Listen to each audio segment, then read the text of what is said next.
우리가 함께 살펴보고 있는 마태복음 3장 말씀은 메시아 왕의 전령으로서 이스라엘 백성들 앞에 먼저 등장하였던 침례자 요한의 사역을 보여주고 있습니다. 침례자 요한은 백성들에게 회개의 침례를 주면서 회개에 합당한 열매를 맺으라고 선포하였습니다. 참된 회개는 마음에서부터 일어나는 것이지만 침례자 요한은 회개에 합당한 열매에 대하여 매우 실제적인 삶의 변화를 언급하였습니다. 우리는 앞서 사람이라는 존재 자체가 좋은 나무가 아니기 때문에 결코 좋은 열매를 맺을 수가 없다는 사실을 살펴보았습니다. 오직 주 예수 그리스도의 은혜로 구원을 받고 주님의 생명으로부터 새 생명을 얻은 사람, 포도나무에 붙어있는 가지처럼 주님과 연합한 사람만이 좋은 열매를 맺을 수가 있다는 사실을 살펴보았습니다. 우리가 언제나 주님과 함께 걷는 삶을 통해 풍성한 열매를 맺고 주님께 영광을 돌리는 삶으로 나아가기를 원합니다. 이제 우리 함께 마태복음 3장 10절부터 12절까지 말씀부터 보시겠습니다. 이제 또한 도끼가 나무들의 뿌리에 놓였으니 그러므로 좋은 열매를 맺지 아니하는 나무마다 찍혀 불 속에 던져지느니라. 참으로 나는 너희가 회개하도록 너희에게 물로 침례를 주지만 내 뒤에 오시는 분은 나보다 더 강력하심으로 나는 그분의 신발을 들고 다닐 자격도 없노라. 그분께서는 너희에게 성령님으로 침례를 주시고 불로 침례를 주시리니 곧 손에 키를 들고 친히 자신의 타작마당을 철저히 정결하게 하사 자신의 알곡은 모아 곳간에 넣으시되 껍질은 끌 수 없는 불로 태우시리라 하니라. 10절 말씀에서는 계속해서 회개에 합당한 열매, 좋은 열매에 대한 언급이 등장하고 있습니다. 이제 도끼가 나무들의 뿌리에 놓였다는 것은 심판의 시간이 가까웠다는 뜻이고 좋은 열매를 맺지 아니하는 나무마다 찍혀 불 속에 던져진다는 것은 지옥의 심판을 상징하는 것입니다. 성경의 기준대로 하자면 모든 사람은 나쁜 나무이고 그 누구도 좋은 열매를 맺을 수가 없습니다. 그러므로 모든 사람이 찍혀 불 속에 던져지기에 마땅하고 모든 사람이 영원한 지옥불의 심판 가운데 떨어지기에 마땅합니다. 침례자 요한은 이러한 심판에 대한 말씀을 선포한 이후에 이어지는 11절 말씀에서 자신 뒤에 오시는 구원자 주 예수 그리스도를 소개하였습니다. 이것은 오늘날 우리가 복음을 전하는 순서와 동일합니다. 사람이 구원자 주 예수 그리스도를 필요로 하는 이유는 사람이 스스로의 힘으로 좋은 열매를 맺을 수 없고 사람이 스스로의 힘으로 의롭게 될 수 없으며 사람이 스스로의 힘으로 자신을 구원할 수 없기 때문입니다. 유대인들은 계속해서 자신들이 가지고 있는 율법을 통해 거룩하게 되고 의롭게 되고자 하였지만 성경은 율법의 행위로 의롭게 될 자가 아무도 없다고 말씀하고 있습니다. 사람은 오직 하나님의 은혜로 구원을 받을 수가 있고 오직 주 예수 그리스도를 통해서 의롭게 될 수가 있으며 주님의 생명을 통해서만 열매를 맺을 수가 있습니다. 참으로 우리가 오늘도 오직 성령님으로 충만하여 성령의 열매를 맺고 주님께 영광을 돌리는 풍성한 삶으로 나아가기를 원합니다. 마태복음 3장 11절과 12절 말씀에서는 침례자 요한이 회개의 침례를 주면서 궁극적으로 소개하고자 하였던 주 예수님께서 어떠하신 분인가를 기록하고 있습니다. 침례자 요한은 물로 침례를 주었지만 예수님께서는 성령님으로 침례를 주시고 불로 침례를 주시는 분이시라고 말씀하고 있습니다. 오늘날 성경을 오해하는 은사주의자들은 프린트의 1번 박스 가장 아래에 기록된 것처럼 성령의 불세례, 불 받아라 라는 표현들을 사용하는 것을 볼 수가 있습니다. 유튜브에 성령의 불이라고 검색해 보시면 굉장히 많은 집회 영상들을 보실 수가 있는데 거기에 등장하는 집회 인도자들은 대부분 찬송을 부르는 중에 입으로 쉬 하고 바람 소리를 내거나 마치 손으로 물을 뿌리는 것과 같은 손짓을 하면서 찬송 박자에 맞춰 불 하고 외치면서 불과 성령님을 연결시키고 있는 것을 볼 수가 있습니다. 그분들이 그러한 행동을 하시는 이유는 먼저 개역 성경에서 침례를 세례로 번역을 하고 있기 때문이고 예수님께서 성령님으로 그리고 불로 세례를 주신다고 이해하여 성령과 불을 동일시하고 있기 때문입니다. 그렇다면 정말 침례자 요한이 선포한 예수님께서 주시는 성령 침례와 불 침례는 어떤 것일까요? 먼저 우리 함께 11절 말씀 가장 아래에 보시면 그분께서는 너희에게 성령님으로 침례를 주시고 불로 침례를 주시리니 라고 기록되어 있습니다.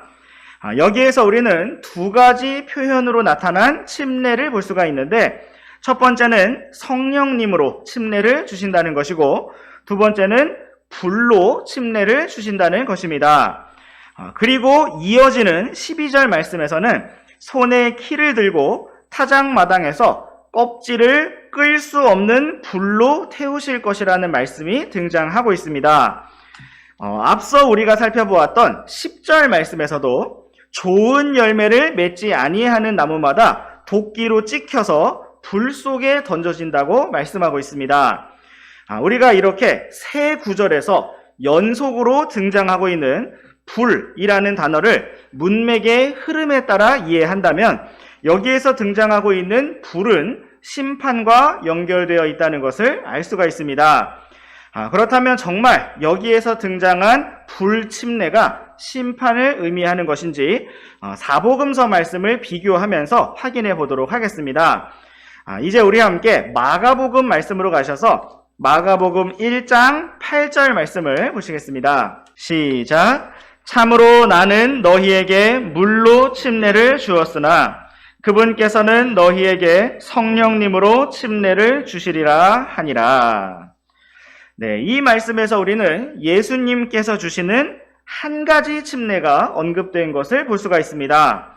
그것은 성령님으로 침례를 주시는 성령 침례입니다. 여기에서는 불로 침례를 주신다는 언급이 나와 있지 않고 연결되어 등장하는 9절 말씀에서도 타작마당에 대한 언급이 없는 것을 볼 수가 있습니다.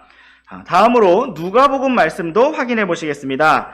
누가복음 3장 16절과 17절 말씀 한 구절씩 번갈아서 읽으시겠습니다.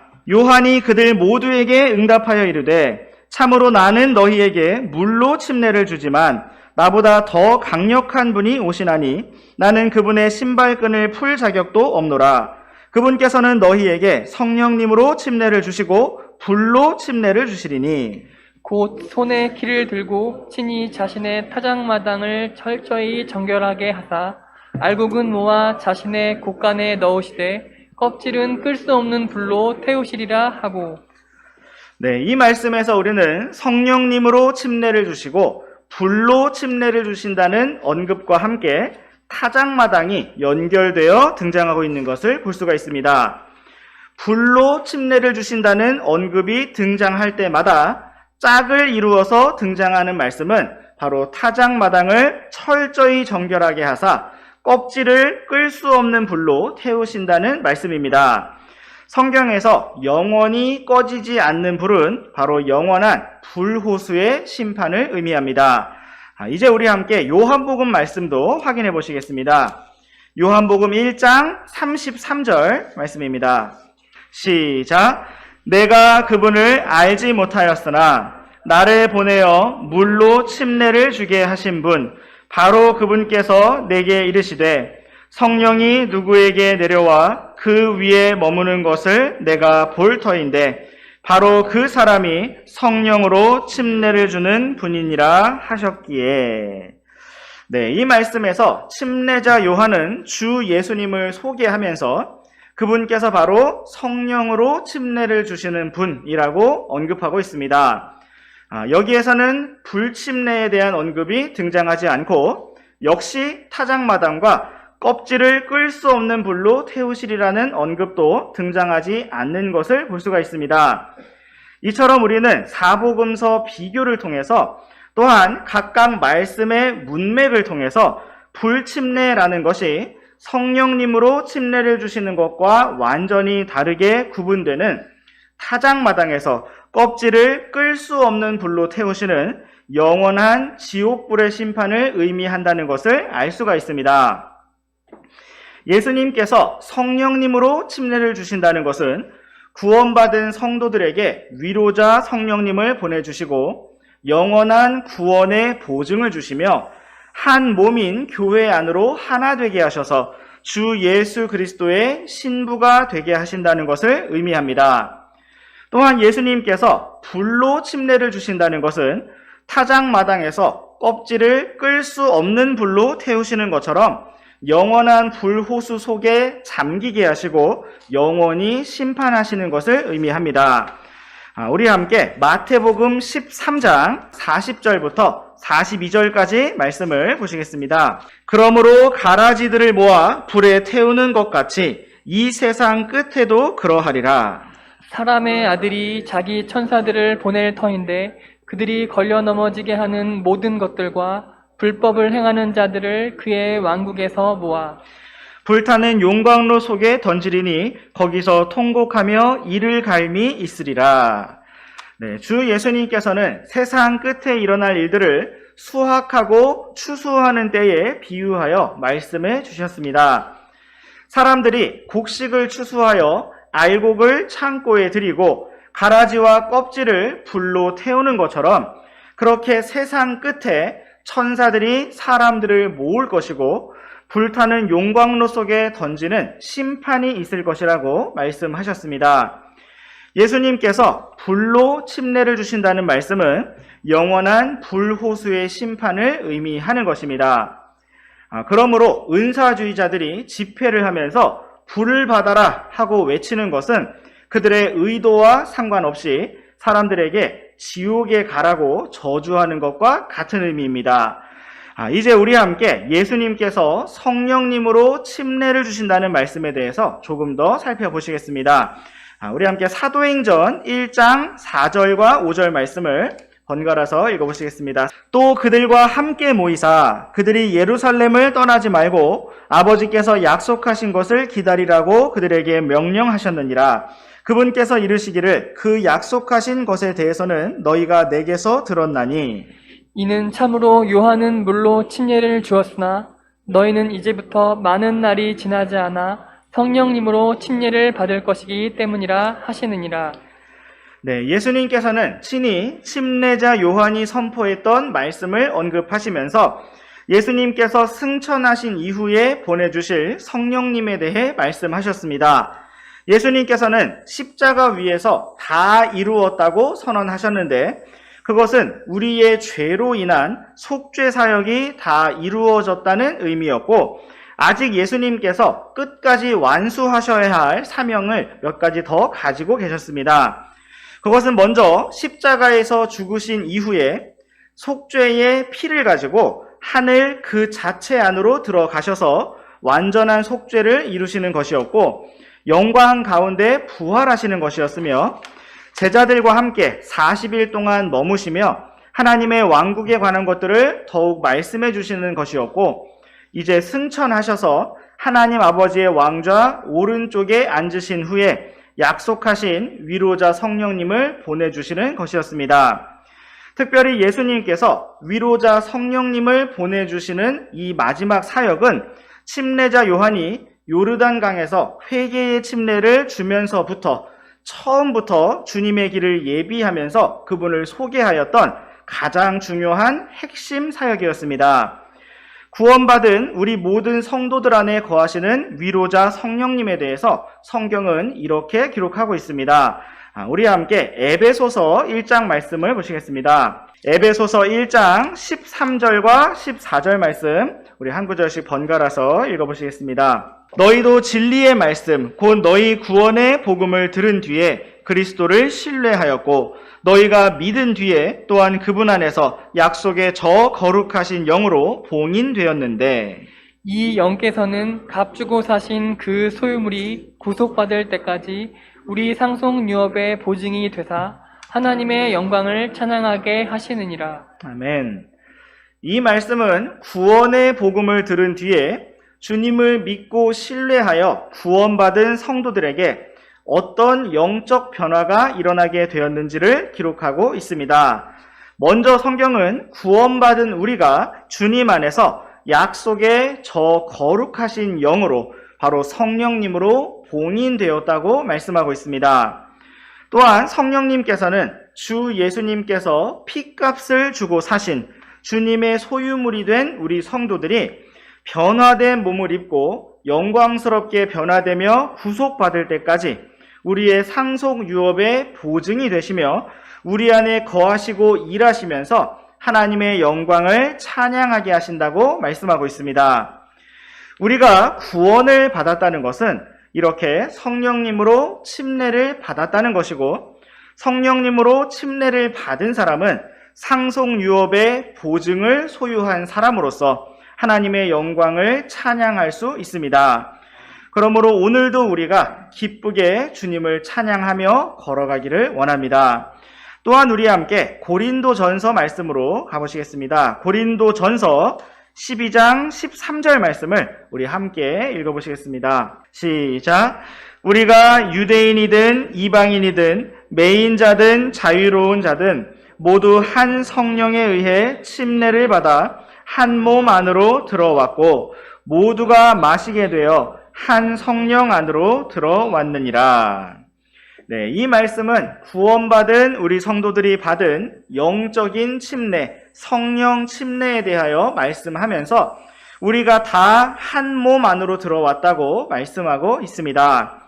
이것은 우리가 구원을 받음과 동시에 주 예수 그리스도 안으로 침례를 받았고 한 몸 안으로 들어왔으며 주님의 살과 뼈들에 속한 지체들이 되었고 그분의 신부인 교회가 되었음을 말씀하고 있는 것입니다. 우리가 한 몸이 된 것은 눈에 보이는 어떠한 사무적이고 행정적인 절차를 통하여 일어난 것이 아니라 주님께서 친히 행하신 영적인 일이었으며 바로 주님의 사역이었습니다. 우리에게 성령님으로 침례를 주셔서 구원과 상속 유업의 영원한 보증이 되게 하시고 하나님의 영광을 찬양하게 하시며 한 몸 안에 들어와 함께 사랑하고 격려하는 가운데 믿음의 길을 갈 수 있도록 인도해 주신 주님을 찬양합니다. 또한 성령님으로 침례를 주셔서 불침례의 심판인 영원한 불호수의 심판을 면하게 하신 주님을 찬양합니다. 이제 우리 다시 마태복음 3장 말씀으로 돌아오셔서 마태복음 3장 13절부터 15절까지 말씀을 번갈아서 읽어보시겠습니다. 그때에 예수님께서 요한에게 침례를 받으시려고 갈릴리를 떠나 요르단에 있는 그에게 오셨으나 요한이 그분을 말리며 이르되 내가 주께 침례를 받아야 할 터인데 주께서 내게 오시나이까 하매 예수님께서 그에게 대답하여 이르시되 지금은 그렇게 되는 것을 허락하라. 이렇게 모든 의를 성취하는 것이 우리에게 합당하니라 하시니 그때에 그가 그분께 허락하더라. 네, 이 말씀은 침례자 요한이 계속해서 미리 선포했던 주인공이신 주 예수님께서 직접 요한을 찾아오신 장면을 기록하고 있습니다. 그런데 예수님께서는 단지 백성들 앞에서 침례자 요한을 통해 공식적으로 메시아 왕이시라고 소개를 받거나 널리 선포되시려고 오신 것이 아니라 친히 요한에게 침례를 받으러 오셨습니다. 이것은 회개의 침례였기 때문에 사실 예수님께서는 회개의 침례를 받으실 이유가 전혀 없으셨습니다. 주 예수 그리스도께서는 회개를 필요로 하는 죄인이 아니셨고 참 하나님이시기 때문입니다. 그러나 예수님께서는 친히 회개의 침례를 받으심으로써 회개를 해야만 하는 사람들의 위치에까지 내려오셨습니다. 우리 잠시 로마서 8장 3절 말씀을 보시겠습니다. 시작. 율법이 육신으로 말미암아 연약하여 할 수 없는 것을 하나님께서는 하셨나니 곧 죄로 인해 자신의 아들을 죄 많은 육신의 모양으로 보내사 그 육신 안에 죄를 정죄하셨느니라. 아멘. 네, 하나님께서는 육신의 본성을 입은 사람이 율법을 지켜서 구원을 받을 수 없음을 아시고 자신의 아들 주 예수 그리스도를 죄 많은 육신의 모양으로 보내셔서 그 육신 안에 죄를 정죄하시고 심판을 집행하셨습니다. 예수님께서는 죄를 알지 못하시고 정죄받을 일도 없으시며 회개할 필요가 없는 하나님의 의 그 자체이셨지만 죄 많은 육신의 모양으로 오셔서 우리 모든 사람, 우리 모든 육신의 대표가 되셨습니다. 예수님께서 침례자 요한에게 오셔서 회개의 침례를 받으신 것도 바로 이러한 측면에서 이해될 수 있습니다. 예수님께서는 회개를 하시기 위해서 침례를 받으신 것이 아니라 다만 회개를 해야만 하는 육신의 위치, 사람의 위치에 서셨음을 보여주시는 것이었습니다. 또한 우리와 함께 히브리서 4장 말씀으로 가셔서 14절과 15절 말씀 한 구절씩 번갈아서 읽어보시겠습니다. 그런즉 위대하신 대제사장 곧 하늘들로 들어가신 하나님의 아들 예수님께서 우리에게 계시니 우리가 우리의 신앙 고백을 굳게 붙들자.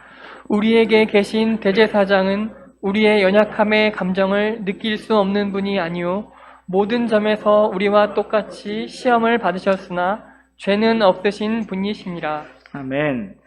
주 예수 그리스도께서는 우리를 완전하게 도우실 수 있는 위대하신 대제사장이십니다. 예수님께서 우리를 완전하게 도우실 수 있는 것은 주님께서 친히 우리와 똑같은 사람이 되어 오시고 우리와 모든 점에서 똑같이 시험을 받으셔서 우리의 연약함의 감정을 몸소 느끼시고 아시는 분이시기 때문이고 그러면서도 죄는 없으신 완전하게 승리하신 분이시기 때문입니다. 주 예수님께서 백성들 앞에서 친히 침례를 받으신 것은 주님께서 십자가에서 죽으시고 부활하실 그 속죄 사역을 미리 모형과 예표로 보여주는 것이었습니다. 오늘날 구원받은 우리 성도들이 침례에 순종함으로써 내가 주 예수님과 함께 죽었고 묻혔고 새 생명으로 일어났음을 간증하는 것처럼 주 예수님께서는 친히 먼저 침례를 통하여 이러한 진리를 선언하시고 미리 보여주셨습니다. 침례자 요한은 예수님께서 자신에게 침례를 받으러 오신 것을 보고 자신이 주님께 침례를 받아야 할 터인데 어찌 주님께서 자신에게 침례를 받으시느냐고 물었습니다. 그리고 예수님께서는 이렇게 모든 의를 성취하는 것이 우리에게 합당하다고 말씀하셨습니다. 여기에서 모든 의를 성취한다는 것은 먼저 하나님 아버지의 뜻을 이룬다는 의미이고 사람이 결코 가질 수 없고 사람이 결코 이룰 수 없는 완전한 의를 주시고 성취하시겠다는 의미입니다. 예수님께서 말씀하신 모든 의를 성취하는 것이 무엇인지 우리 조금 더 살펴보도록 하겠습니다. 먼저 우리 함께 로마서 1장 17절 말씀을 보시겠습니다. 시작. 복음에는 하나님의 의가 믿음에서 믿음까지 계시되어 있나니 이것은 기록된 바 의인은 믿음으로 살리라 함과 같으니라. 아멘. 하나님께서는 주 예수 그리스도의 복음을 통하여 하나님의 의를 계시하셨습니다. 복음을 통하여 우리가 아직 죄인이었을 때 그리스도께서 우리를 위해 죽으심으로써 우리를 향한 하나님의 사랑을 당당히 제시하셨을 뿐만 아니라 사람이 오직 믿음으로 말미암아 의롭게 된다는 진리를 분명하게 나타내 보여주셨습니다. 또한 우리와 함께 로마서 3장 21절과 22절 말씀 번갈아서 읽어보시겠습니다. 그러나 이제는 율법 밖에 있는 하나님의 의, 곧 율법과 대언자들이 증언한 의가 드러났는데 그것은 곧 예수 그리스도의 믿음에 의해 모든 자들에게 미치고 믿는 모든 자들 위에 임하는 하나님의 의니 이는 그 의에 차별이 없기 때문이라. 아멘. 하나님께서는 주 예수 그리스도의 복음을 통하여 율법의 행위로 말미암지 않은 율법 밖에 있는 하나님의 의를 밝히 드러내셨습니다. 그것은 곧 예수 그리스도의 믿음에 의해 모든 사람에게 임하는 은혜, 하나님의 의라고 말씀하고 있습니다. 주 예수 그리스도께서는 이러한 모든 의를 성취하시기 위해 그 첫걸음으로 침례자 요한에게 침례를 받으셨습니다. 어떤 분들은 예수님께서 회개의 침례를 받으시는 그 시점에 온 인류의 죄를 떠안으셨고 모든 사람의 죄가 이 시점에 예수님의 머리 위로 옮겨졌다고 말합니다. 그러나 그렇게 되면 예수님께서 사람들을 찾아다니시면서 말씀을 선포하시고 병든 자들을 고치시며 제자들을 사랑하시는 그 모든 순간에 우리의 모든 죄를 다 짊어지고 다니셨다는 의미가 되는데 굳이 그런 식으로 회개의 침례를 해석할 필요가 없습니다. 우리는 다만 영광의 하나님께서 사람을 사랑하셔서 이 땅에 직접 사람이 되어 오셨고 회개를 해야만 하는 회개의 침례에 참여하심으로써 예수님께서 모든 사람과 같은 동일한 위치에 서셨으며 우리 모두의 죄를 십자가에서 담당하셨다고 믿습니다. 예수님께서 성령님을 보내주셔서 우리 모두에게 성령님으로 침례를 주셨다는 것은 우리 모두의 죄사함이 완전히 끝났다는 보증이기 때문에 우리는 완전한 확신과 기쁨 가운데 안식하며 주님을 찬양할 수 있습니다. 예수님께서는 회개의 침례를 받으러 오셔서 매우 당황하던 침례자 요한에게 지금은 그렇게 되는 것을 허락하라고 말씀하셨습니다. 여기에서 허락하다라는 말은 프린트의 가장 아래에 정리해 드린 것처럼 영어로 suffer이라고 되어 있습니다. 이것은 다른 말로 참고 견딘다는 의미를 가지고 있습니다. 예수님께서는 메시아 왕으로서 그분의 전령으로 먼저 등장한 침례자 요한에게 조용하고 순종해라 라고 명령하실 수도 있으셨지만 그의 어려움과 괴로움을 아시고 참고 견디며 허락하라고 말씀하셨습니다. 부드러우신 예수님, 젠틀하신 예수님께서는 마땅히 모든 의를 성취하시고 순종을 필요로 하는 그 순간에도 너무나 따뜻하게 말씀해 주셨습니다. 예수님의 신발을 들거나 그분의 신발끈을 풀 자격도 없다고 말했던 침례자 요한은 감히 주 예수님께 침례를 행함으로써 매우 어려운 일을 감당하였지만 그러한 어려운 순종과 견딤으로 말미암아 주 예수님께서 모든 의를 성취하시는 길을 가도록 하였습니다. 부드러우시고 젠틀하신 주님께서는 오늘도 우리에게 이러한 방식으로 순종을 요청하십니다. 그분은 왕들의 왕으로서 우리에게 엄히 명하시고 강력하게 처벌하실 수도 있으시지만 우리에게 부드럽게 오셔서 지금은 이렇게 허락하라 라고 말씀하십니다. 때로 우리에게 순종의 길이 쉽지 않지만 우리가 그것을 견뎌내고 주님께 허락해 드리며 기쁨으로 순종할 때 우리를 통하여 하나님의 영광이 나타나고 그분의 의가 나타날 것입니다. 오늘 우리가 십자가의 순종에까지 낮아지신 주 예수님과 완전하게 연합하여 그러한 기쁨과 순종의 길을 가기 원합니다. 우리의 모든 말과 행동을 통하여 주님을 기쁘시게 하는 풍성한 열매가 나타나기를 원하고 오직 주님께 영광이 돌려지기를 원합니다. 기도하고 마치겠습니다.